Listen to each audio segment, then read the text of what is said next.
Hi guys, SwifTs here, and today I'm bringing another Call of Duty Black Ops 3 gameplay. And who would have guessed? A second video in 2 days running. That's something new for a while, isn't it?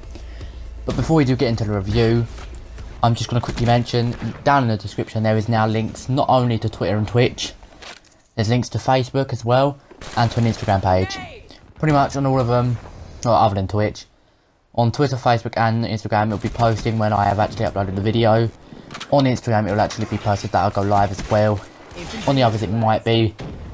Not too sure if I'll do that yet. But go for all of them. Like obviously on Facebook, because you can't really follow Facebook. I'm not sure if you can actually, you might be able to. But we'll get straight into the review. The Flash Season 3 episode number 4 is titled The New Rogues. Now if you remember the Rogues in Season 1 and 2, it's Leonard Snart and Mick Rory. So this is slightly different, but not different. Straight into it then. It straight away puts us into a 3 years ago period, so you already know. Particle accelerator, something to do with that. Snart makes an appearance because it's obviously 3 years ago. He makes an appearance with a character called Sam and another character called Rosaline Dillon, I think, which is a guy and a woman, obviously. Snart throws Sam through a mirror as the particle accelerator goes off. And I'm not sure what happens to Rosaline in that time. I know she's just beaten one of them up, or no, she's getting held down before Snart can shoot him. Shoot Snart to shoot Sam. There we go. Got there in the end. The particle accelerator, I can't even speak today, goes through the warehouse, those in, hits Sam and Rosaline. Rosaline goes flying, but Sam disappears. Goes straight back to the regular timeline, and Sam is stuck in a mirror. He gets out because there's for some reason they're only just cleaning up the warehouse 3 years later. But he goes to the mirror, looks at it, and then Sam just grabs his neck and throws him in and takes it, or swaps places with him basically. So yeah, that happens. He asks for Snart. He wants to know where he is. He wants to kill Snart. Jesse trains with Barry, so Jesse Quick, you'll know her, Harrison Wells' daughter from Earth 2. She trains with Barry in the accelerator ring. Jesse can run just under Mach 3, which if you, she's only just started running, but if you remember, it took Barry 2 whole seasons to run Mach 3. The first time he ran that fast was when he jumped across the bridge against Trajectory, which is episode like 17 of season 2, something like that.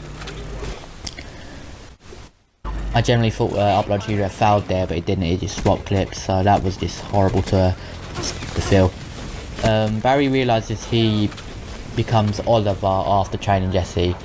He's basically what he says, like, you can't go in blind, you got to work at every inch of the case. He says what Oliver said to him, basically. Harry, so Earth 2, Harrison Wells, insists that the team get a new Wells because they say it's not the same without Harrison Wells, so he mentions that there's a whole multiverse of them and that they should go and get another one. I wish I could talk English, it would actually help. The DA, which you saw a lot in season 1 and 2, doesn't really show up much in season 2, but she was there. She makes an appearance finally in season 3, and she likes Joe. Back to the meta-human, Sam attacks all of Snart's old crew, and to try and track him down, he pretty much injures or kills the crew that Snart was running with 3 years ago. So yeah, that's not very good at all, is it? Harry sets up a satellite. I don't even know what it is because I'm not scientific enough, but the word he used was a satellite to shoot a message. He actually compared it to a fishing pole basically, but he sends a message to the multiverse through Cisco's breach to try and solve a complex algorithm cryptogram, which will find it will go to a certain Earth where it's capable enough, so advanced enough to actually receive it, and if Harrison Wells can solve it, then they will know. Jesse kisses Wally, but yeah, Wally doesn't. He wants to, but he doesn't want to just because she's from a different Earth, so that doesn't happen in the first bit of the episode anyway. Halfway through this actual video now, and we've still got about double what I've already said because I just went mental with the notes for some reason. Yeah, that's not too solid. I tried to get less notes next time, just so the videos aren't 10 minutes long every time. Cisco calls Rosaline top. Actually, no.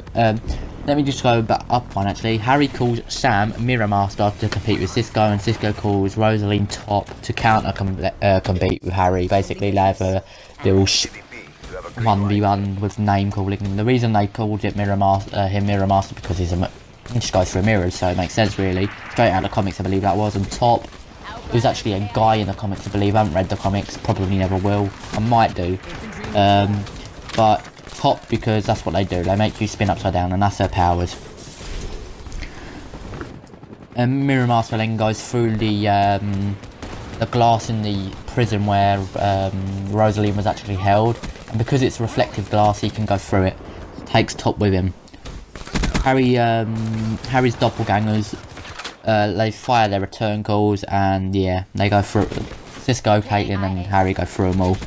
Rosaline makes people's worlds spin. That's pretty much what I just said, but I said it before reading it on the sheet. That's the power, basically. Earth 19, Dr. Wells, the guy Cisco and Caitlin pick, but Harry doesn't agree because he thinks he doesn't have a good feel about him. He can feel it that he won't be a good pick. But yeah, Flash and Jessie quick versus Mirror Master and top. Barry tells Jessie to stay put, but she ignores him and goes she goes to fight top, but she messes with her head and she falls off a building. Barry runs down the building, saves Jessie's life, but then gets pushed into a mirror by Mirror Master, so Barry is now stuck in a mirror. Yeah, fuck you, Jessie, what have you done? Barry, you can't escape it. He can escape the mirror if it gets really cold, because then he can phase out of it. He couldn't before. Wells is going to work on a way to do this, but it doesn't really work. I'll explain that a bit in a minute. But like I said earlier, Jessie kissed Wally, but Wally didn't want it. Later on in the episode, it's the other way. Wally kisses Jessie. Like, how can you change your mind that quick? You're a fucking guy, Barry. Barry knows how to stop Mirror Master. He thinks he's in the mirror and he says it's like his head is there, but he's not, and that's the way he figures out to stop him. Cisco's cold gun doesn't work. It's an absolute zero, but it doesn't reach absolute zero. So they all run out of the room because there's a metahuman attack or something like that, and then Caitlin strolls behind and uses her frost powers to let Barry escape. Now I'm going to have to get through this last bit within a couple of minutes.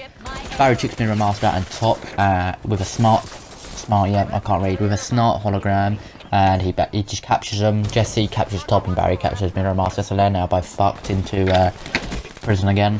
But they've changed the glass so it's not reflective anymore, so we can't escape. Joe turns down a date with the DA because of a movie night with the kids, but he got a little bit nervous around it, like Barry did with Iris back in the last episode. Cisco gets Earth 19 Wells over to Earth 1, this Wells calls himself HR Wells, which I'll explain a little bit more next episode of this review. It might even be the one after, I'm not too sure yet. So yeah, we now have Harrison Wells, we now have Harry from Earth 2, and HR Wells from Earth 19. Harry introduces HR to the team, and Harry was about to say something, but Jessie speeds him away through the breach because they return to their original Earth. So no one knows what he's going to say. He says, "While I'm gone," and he just disappears. Yeah. Harry also figures out that him and Cisco didn't actually save Barry from the mirror, so something's going on. Harry and Jessie go back to Earth 2, like I said, and the end scene, the last scene in the episode, Caitlin is in the shower and her powers freeze the water. And when she comes out the shower, she's drying herself and something. She has quite a few strands of white hair, so Killer Frost hair, and then her lips are also blue, so Killer Frost. So, talking of Killer Frost, episode number 7, so what episode is this reviewing for? So in 3 reviews time, and next week for me is when I'm watching it. Killer Frost episode, actually written by Kevin, I don't even know what his name was, Kevin Smith maybe. It's the same one who wrote the dinosaur one last episode where Barry went into the Speedfalls. But other than that, if you did enjoy this video, smash the like button. If you want anything to happen, comment your suggestions down below. And if you did enjoy this content, be sure to subscribe to the channel so you don't miss out on anything. Thank you for watching, see you later, and have a nice day.